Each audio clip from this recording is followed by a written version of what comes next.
career, and last month was the best month I've ever had financially. Wow. Very good news. Things aren't bad for everyone. There's a lot of real estate out there to finance. All right. We're going to hear more from him before the evening is up. My name's Ernie Anderson. I live in Fort Wayne, down the road. And I've been educating myself about a year, and I don't want to tell you how much money I've spent between California and Florida and Vegas and San Diego, seminars and on and on and on. But I'm getting close. I have a website that tells me how many houses in my area, Ventura, Oxnard, are upside down. And we do guess there's 400 in Ventura and about 300 in Oxnard upside down. Jeez. So I'm sending out my yellow letters, got my marketing list going, and I have 4 buyers now. One guy says, I can't get enough properties. I'll buy everything you have. Yeah. I said, I want to remember your name. Right. Another guy said, he works the valley, which is an hour from my house, but he's the same way. He says, call me up, let me have anything you have. So it's a good time to be in real estate. I understand it's going to go all the way through 2012 or 13 at least. And who knows after that, after November election, things may happen.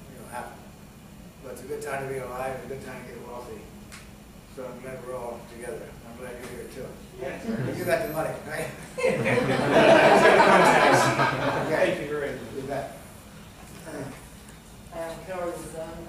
I work for Los Angeles Sheriff Department and also a real estate broker, but more I read about it, more I find out I don't know anything about real estate, so I'm trying to learn and hopefully our learn is there for the process. Good, thank you. Yeah, we're all learning. It's a never-ending job, and keeps us going. It's a good thing for the mind. My name is Charlie Sun, and I'm the agent and investor. I work in Los Angeles area, and I work on apartments, multi-family, units. See my wife, my focus. All right. Good, good connection. Thank you very much. Thank you all. We really appreciate it. Well, hi folks. My name's Maury Tome. I'm from the East Coast. I'm from Princeton, New Jersey. We happen to be out here, and I saw Dan with a seminar. But a question I had for you is this I see everybody here is local. Is that something where a foreigner can?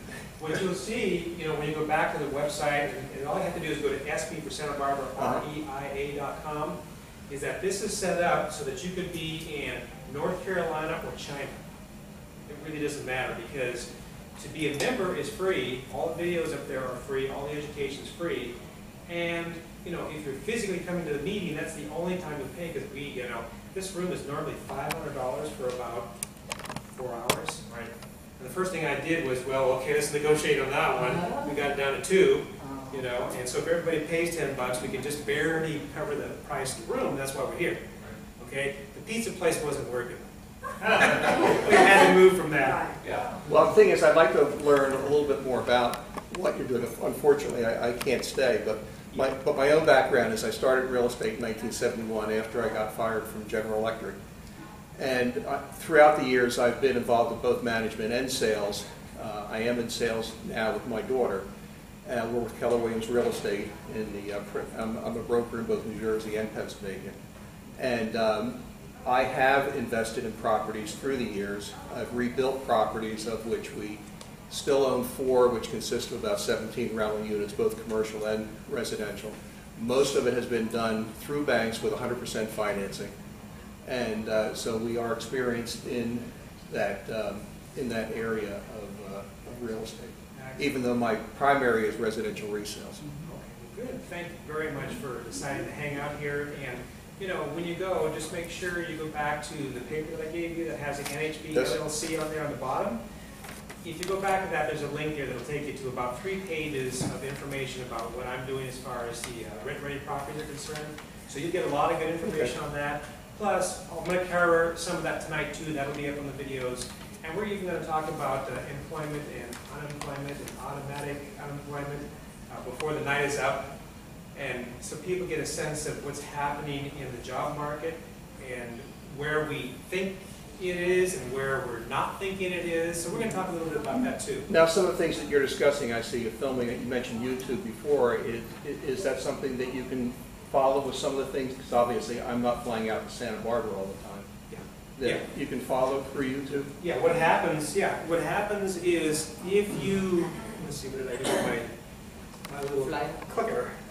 The mouse? No, the thing that. Is it back on the table behind you? There it is, thank you. Okay, so if you go back to the main website, which is SantaBarbaraREIA.com, or the short version, just SBREIA.com, okay, which isn't on that paper there, but I do have it on my contacts list on that website. We'll get you back here. In any case, if you click over here on meetings, right underneath the meetings, if you highlight it, it'll say videos. That will take you right back to all the videos that we've done over the last 3 or 4 years. And the nice thing about YouTube is they really organize it. So it's, each little segment of video is there. You can jump into whatever part you want. You can go, oh yeah, it was 5:30, I'll get back to that tomorrow because I don't have time. Personally, I don't like webinars because every time they say there's a webinar Thursday night at 8 o'clock, hey, that's my wife and I, our time, That's the only time I get to see her, I can't do that. So the nice thing about these videos is you can stop and start them anytime you want. At your convenience when it works for you. Okay, that's all free. All the people that are on there are free. So we look forward to you joining underneath Meetup, meetup.com. You can be a member of the Santa Barbara REIA and you can network with these people through that meetup.com. What you're going to find is an amazing thing as far as the networking potential that's on there, and that's all free. There's nothing you have to pay for. Okay, thank you. Thank you very much. Okay, yes? That's exactly what I was telling you about. Monica teaches you how to do the 100%, so you don't have to lose your money. Right. And also about master lease, which is something you can learn about. And you're also benefiting and you're collecting the money. Right. There's That a lot of education out there, a lot of different things to do. And you know what I tell people when they're kind of just starting off, Philip, is I say, hey, you know what? If you're just starting off, probably the best thing to do is to take a look. I mean, if you've got a sense of what it is that you want to do, take a look at the lifestyle of the people who are doing it and successful, because there's probably 10, 20, 30 different avenues of investing that you can make money in. But nobody does them all. They do one and they focus on it. So if you look at a particular person, and this person is really successful at what they're doing, and they're spending all their time traveling to Europe, and they're going to China, and they're just really on the move and traveling, and you go, whoa, wait a minute, I don't want to be traveling.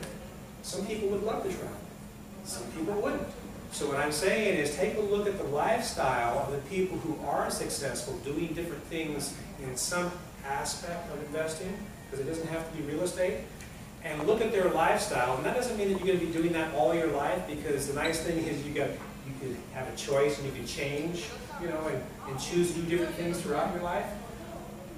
But the immediate thing that you're doing, take a look at the lifestyle of people who are doing it and ask yourself, is that how I want to be living if I was successful at doing that? And if the answer is yes, then go for it.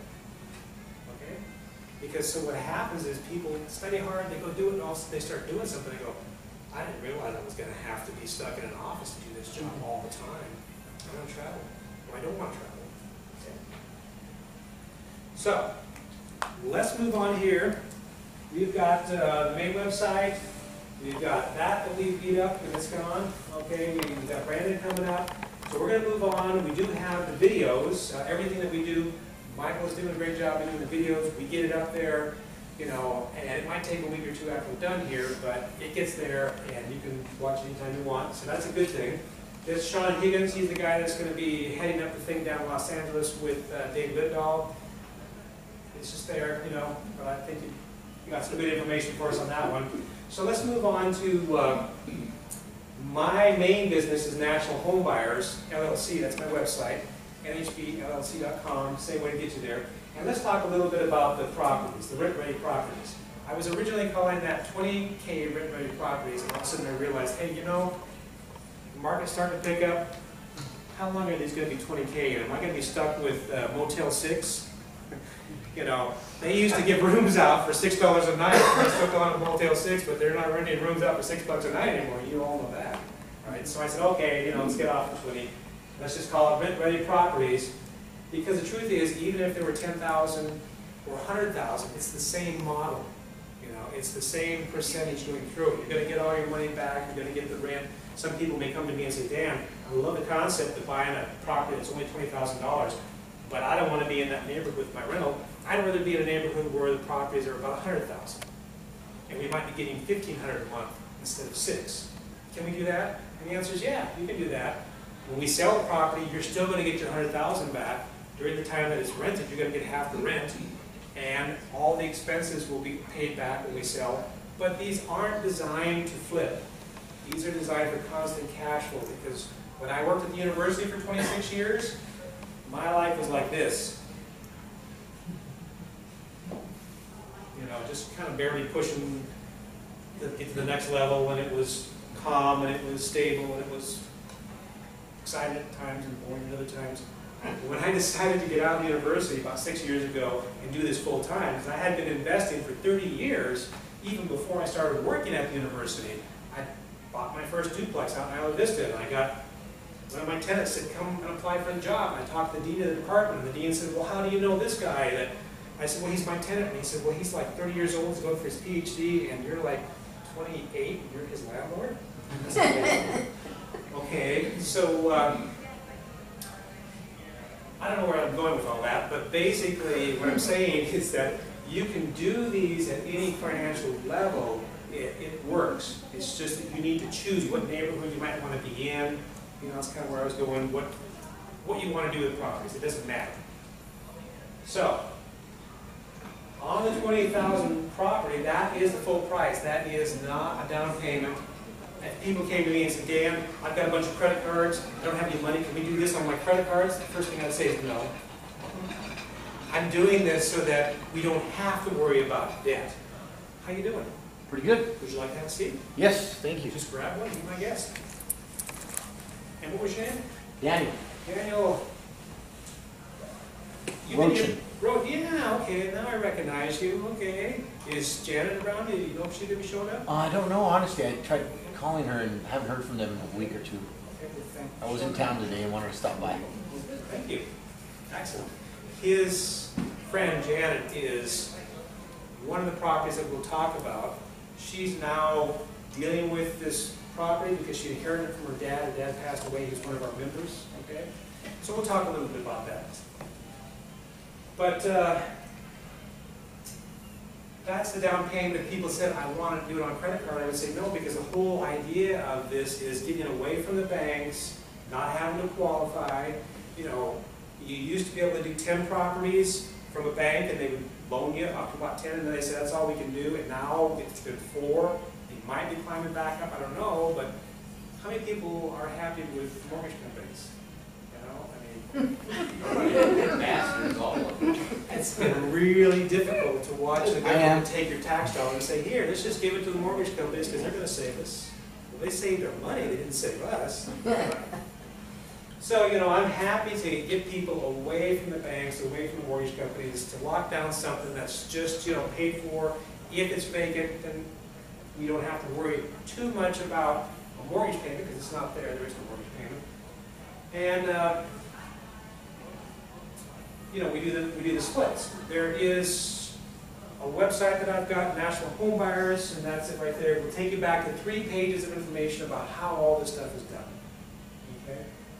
And it's a job that takes a lot of time. It's one that most people don't want to do. In fact, I don't have to worry about competition in this job because, number one, when people say, "Well, can you find me a good deal?" Yeah. You know, I can just point to something right now because there's so many foreclosures. Finding the deal isn't the problem. Managing this nightmare is the problem, okay? Nobody wants to do this business because they don't want to deal with tenants, they don't want to hire a fire, they don't want the nightmares that go along with it. And so what I offer my investors is, hey, you know, you could be washing windows and making money at it and still do that or anything else you want to do, but you're not going to have to worry about this because you're going to get an 18% return. And why am I going to make sure that you get it? Because we're on the deed together, 50-50. Okay? If your property is in a management company, and especially in this time with all the economy problems, the management companies are looking somehow to make money. There are management companies with integrity, And there are management companies that are going, hey, you know what? I don't like you. I don't like who you are. I don't like anything about you. Why don't you just move out? That's how they're treating these tenants. And why would they do that? Because every time they kick a tenant out and turn it over, they can make $5,000 in maintenance to get carpets and, you know, paint, whatever else, and they tack on 15%. And we've had members in our club here that said, hey, Dan, I got a good management company out in Memphis, and why don't you come with me and we'll get one of these properties out there. I just bought one, why don't you buy some? And I went out and bought 3 and followed right behind her. They drained her so much financially that she ended up going into foreclosure on that property, and they were doing the same thing to me. The only difference was she had a mortgage. She bought it with a loan, and every time it was vacant and they played that game, she was trying to pay all the expenses and the mortgage. The only reason I survived was because I bought 3 properties with cash, took some of the money, some of my investments in California, and went out and paid cash. So that saved me. Plus, she wasn't on the phone. She would say to me, well, they're the management company. They're supposed to know how to do this stuff. Why should I be, you know, calling them up every day? And my answer was, because it's your money.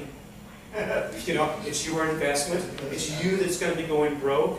If you don't want to do this, you better hurry and get out of it. So I got her to a different management company, and they did the same thing to her that the first one did. In fact, we had a speaker that you were at, Leland and Diana, which was Matthew Owens, graduate of UCSB, economics, bought some properties in Memphis, was getting ripped off by the property managers, had enough of it, so he built his own team, and now he's got a bunch of properties in Memphis. Like, he's got his team and making sure it works. Why would these people do that? Well, they, you know, they're in a desperate situation, and they don't have integrity, and they don't care. You know, they're just going to rip you off. Plus, you know, if you got a whole lot of expenses on a rental property, and all of a sudden, you know, you're not making the payments, guess what the management company says? That's my rental property now. We're going to put a lien on your property, and we're going to take the property away from you. And when she told me that that's what they were doing to her, I said, so what are you going to do? She said, they're not going to get that property after doing all that to me. I'm going to just file for foreclosure. And I said, well, there's a deficiency judgment about what you owe. They're going to come after you. And I said, there is a way to get out of that. You can file bankruptcy, but those are all the horrible things you have to do, you know. And that's what happened.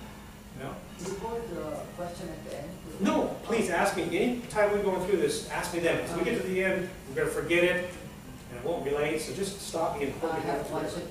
Yes. Let's say if you have one property, property in Memphis and maybe in Florida or whatever, then do you actually find a local management company team which will work for you on different states? How do you come up with the management company? I would like to say that it's cut and dry, it's black and white, this is how you do it. And this is not how you do it, but guess what? It's not that easy. Because, and here's why. Because in some places I can find management companies that are really good, like I've got a property out in Monroe, Louisiana, and this guy is like an old school property manager. He's charging me 10%, but he's doing a great job. He's not playing any games. He's keeping the people in the property. He's great. So I keep him as property manager. But if I'm in another place like Memphis, or some place where I'm not having success with property managers, then I fire them all and I take over. And guess who manages my properties now? No, I mean, Besides me, contractors. Oh, Can you imagine?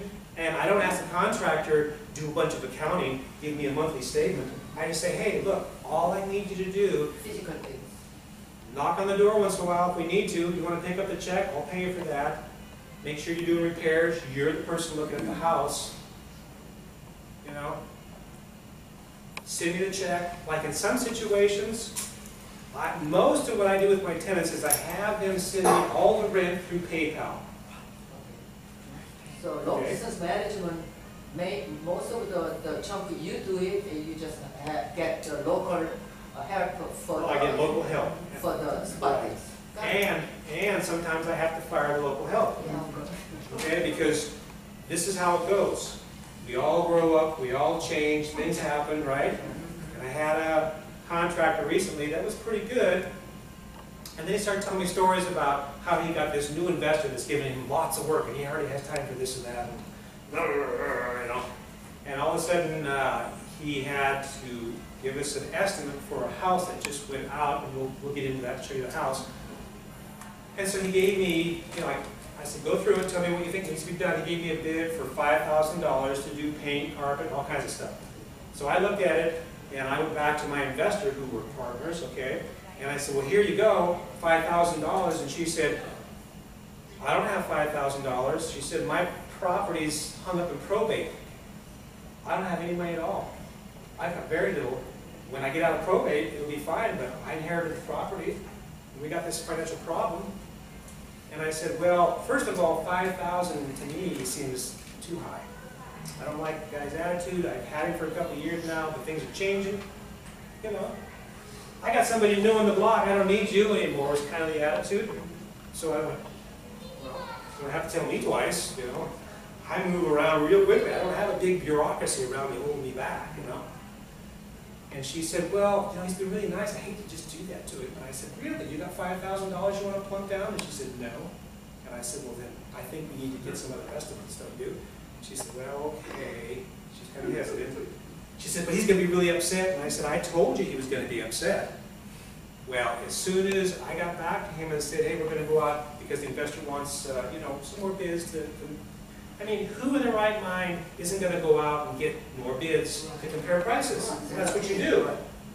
The guy freaked out and flipped out and started emailing and saying, hey, this guy's a big rip-off, and you know, you're all rip-offs, and you're blah, blah, blah, blah. And I'm like, ooh, man. Somebody just pushed the button here, you know. I think you went a little too deep on that one, so we got bids back, and I got some really good bids, and we could do the same job for about $2,000. So there's $3,000 profit immediately, okay?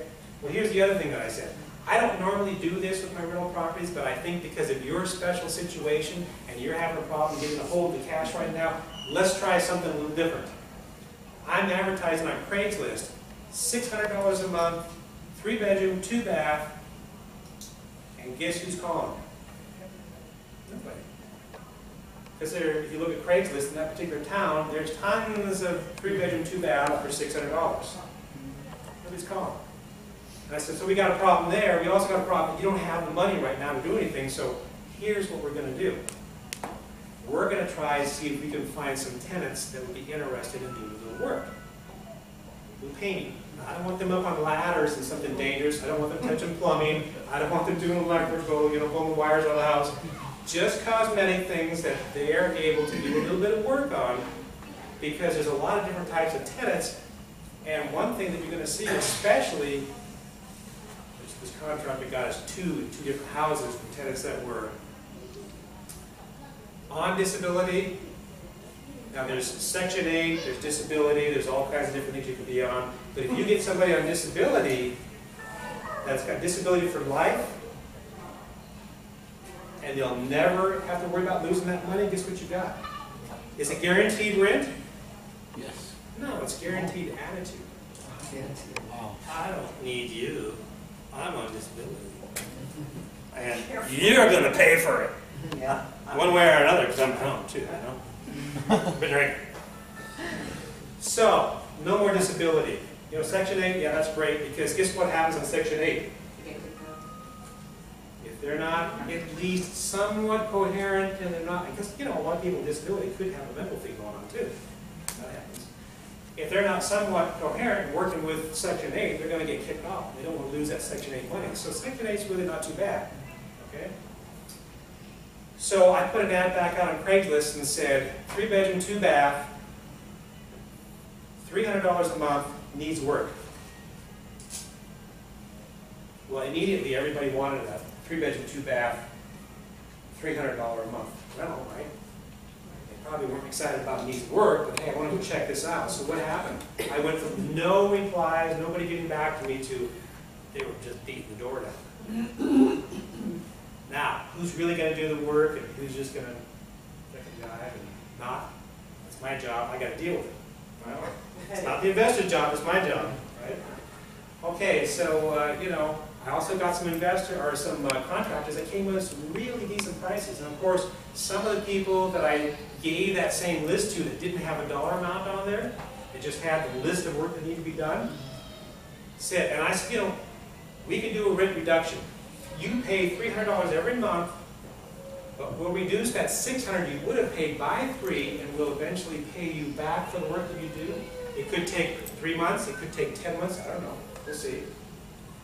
So immediately you're going to get some people that go, oh, well, I got $10,000 worth of work here, and I could be living here for that for 2 years. And I'm going, yeah, I can let you in, but I'm not going to let you in. You know, so we got to work the numbers. We got to make sure they got to be close to what a contractor could do or better. And I mean a good price contractor. And if they're close to that or better, then I'm starting to listen. If they're way above that, it's like, wrong number. You know, phone's not working, can't hear you. How much time did you have to spend on that? Tons of time. But you have to understand there's a difference between an hourly wage and a lifetime investment. Right. And it's a hard thing to get over because all you want to do is keep looking at that. In fact, my daughter looked at my wife the other day and she said, Mom, what do you think Dad makes per hour with all the hours he spends at the office? Minimum wage. You know? And she's shaking her head because she knows that I'm in there a lot. But the value of what you do versus the value of how you invest in your children too. Yeah, and there's a couple things here. One is, are you doing a job that you want to do? I mean, when I was at the university, I was coming home a couple hours a day to watch the dogs in my yard lounging, and the gardener lounging with the dogs. And me working my butt off and going, when do I get to start enjoying this, you know? Quality time. Quality time, right. Let's watch the dog take a crap. So, right. You got a question? So how long do you plan on doing the management yourself? What about a virtual assistant to do some of that? We can do virtual assistants too. And, you know, here's the joke about passive income. Okay, because everybody thinks at some point you're going to be able to have all this passive income and you can go to the beach and just be done with it all. Okay, here's passive income that you can go to the beach on and be done with it all. Hi, I'm Bill Gates. I've got enough money in the bank to last at least 2,000 years. I'm not going to live 2,000 years. But I can put it in the bank and I can get 1.5% interest. And even though inflation is going to eat away at that, and I'm going to be in a losing game, I'm going to win because I'll be dead long before that 2,000 years are up. Right? That's passive income. That's the truth. That's the truth. That's passive income. If you have that much money, and it doesn't matter that it's only getting 1.5% and you're at the beach because he's already made it, you better go create. Well, you know, the choice is you enjoy life or you die in the saddle like Steve Jobs and, you know, I'm going to kill Samsung or whoever is the next competitor, you know. You know what I'm saying? So you've got to, you know, you've got to kind of pick your battles, decide where you're going to spend your time and what you want to spend it on. Okay? Yeah. I just wanted to make another comment about you talking about getting bids and so forth. In Florida, you really need to be on it because I had that happen to me recently. Oh, it's $1,000 to clean your yard up. Yeah. Oh, it's $500. Exactly. And I found somebody else, and they were like so much more reasonable. Almost Right. a few $100s. Well, I'm like, that- they'll try to take you to the cleaners because you're out of state. See? Exactly. And that's You what got to they be so think. on top of it. That's exactly what they think is if you're out of state, it doesn't You're matter, done. and they're going to come and they're going to clean your clock. Okay? Yeah. 7:38. I got a half hour left. You know, we've got a lot to cover in a half hour. One question, I have an idea Yes. for you about your contractor collecting rent each month. Yeah? Another idea is, a lot of people have automatic payment, like their car payments and all, when you do the same thing to rent, automatic payment from their checking account Yep. to you. Yeah, that's another way to do it. Now think about this. What if you've got the property in an IRA? Because I do this all day long for people in their IRA. In fact, I created a Michael and Lana IRA LLC checkbook control. Their uncle's about ready to be the first, you know, investor in this because I told them you want to partner up, you want to learn how to do the business.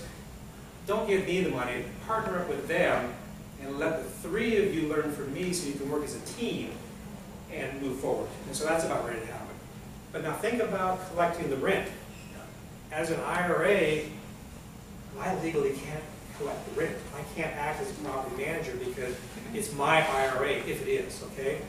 So how do you deal with that? Actually, I don't think that's correct.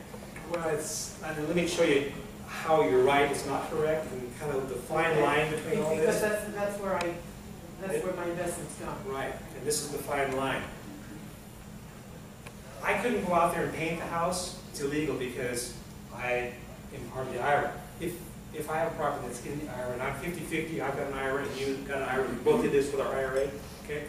I can't go out there and paint the house, I can't act as a property manager, I legally am not supposed to really collect the rent, you know, all that kind of stuff.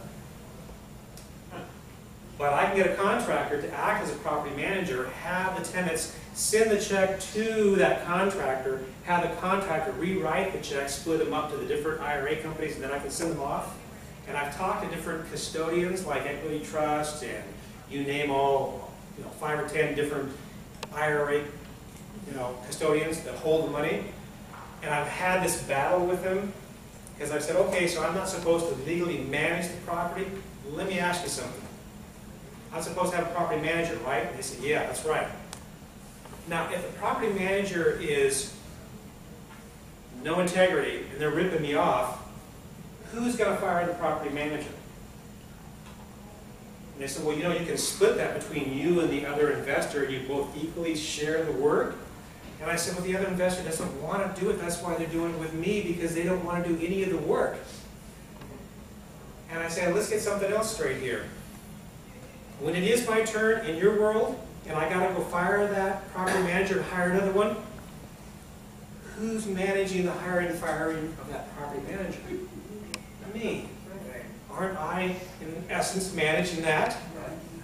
Whoa, okay, I know. You're getting out of your box. I'm sorry I asked the question. I can figure this out on my own. Self-directed. Self-directed is one, and that's what I got with them, is a self-directed IRA, okay? Yeah, or pension, or defined benefit plan. If they're self-directed, you can act as your own agent. Exactly. And so that's another way around it. So, it's just a constant learning thing. How can you get in and around and deal with all this But stuff? you have to file a tax return. Yeah. So, it's all tricky stuff, but it all can be done. And for the investor that's getting 18%, doesn't have to worry about it. Life is wonderful, because they don't have to deal with all this stuff. It's okay that I do, because I've got to do something, right? And this is what I choose to do. So let's go take a look at something else here. Let's look at 5. Because I'm going to run out of time. Brandon and I were going, gee, can we really do this? And take up the time. And we both know that once we get going, there is so much to cover here that we could be here for a week. Okay, so let's go over to the $300 a month. We talked about that handyman special. That's what I put in the ad on Craigslist. And like I say here, Is that a rental ad the same as a handyman special? yeah, on Craigslist, what I do is I put out there handyman special. Because really, what I'm looking for are contractor types that need rent and are willing to do work. I'm not especially looking for somebody on disability that says they're going to do the work and they don't, and then I got to kick them out. And see, with these properties, you don't really care if it's a pristine paint job. They're coming into it trashed. I'm not going to even collect that security deposit. They came into the property, it was trashed. Okay? If they leave, it's going to be trashed. If I rent it out again, it's going to be trashed when I rent it, and I'm going to have tons of people that want to get in there and clean up the mess. Seriously. Protecting yourself with insurance liability waiver form. Yeah, you got to have insurance and all this stuff, and you better have it all covered because. I mean, if they're going in for 50% off rent, and you're expecting them to upgrade the value of the property, even though it's trashed, is it safe for them to live in? Well, and that's the other thing that we do is we get contractors in there, just clean it up enough for it's safe for them to go in there so they don't get hurt, Okay. But you got to have the right insurance, you got to have the right liability, you got to be very careful. At $300, where is this, like Ohio or? Oh, it's not in California. It's definitely not in Santa Barbara. Yeah, it's out of state, definitely. Okay. Yeah, and so again, we're looking for constant cash flow. Like I said, when I was at the university, my life was like this. As soon as I got out of the university and started doing flipping property, my cash was like this, my emotions were like this, and the cash was like that, my emotions were like that. I was like, this is not fun, Right. I would like to have cash flow, constant cash flow first, And once I've got that going, then I can go out and play some of these other games, but I don't want to play these other games when I can't even figure out how to pay